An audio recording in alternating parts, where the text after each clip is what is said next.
Mary Robinson, former President of Ireland and UN High Commissioner for Human Rights, stated, "We are the last generation to be able to do something about climate change and the first generation to understand how serious it is. As academics, we are in the privileged position to understand the risks posed by climate change, but we have an even greater moral responsibility to be the first to act." The UN Secretary General Ban Ki-moon stated, "Climate change is an existential threat to our life and development." End quote. It is paradoxical for universities, particularly teaching universities, to remain invested in fossil fuels, to profit from an industry which is threatening the very future of our students. So why target the fossil fuel industry?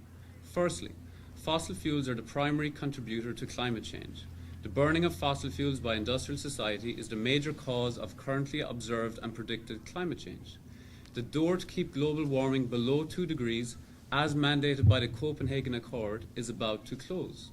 We have just until 2017 to halt construction of new fossil fuel infrastructure if we are to meet this critical 2-degree target.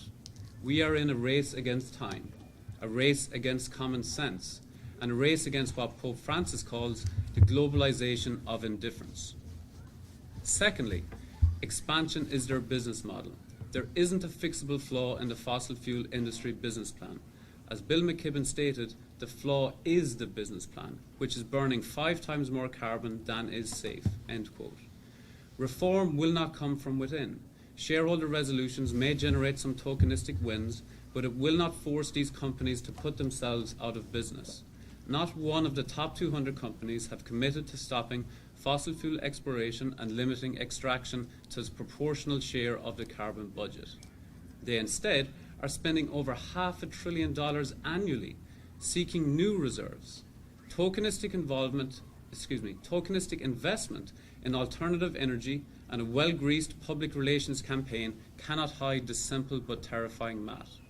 Thirdly, they fund climate change denial. Fossil fuel interest groups have promoted and orchestrated anti-science disinformation campaigns, spending $900 million a year on the climate change counter-movement, attacking individual scientists, opposing climate legislation, and undermining public confidence in science. By investing in fossil fuels, Salem State is undermining the integrity of science, and it is forfeiting its duty and moral responsibility as an institution of learning. Finally, why the tactic of divestment?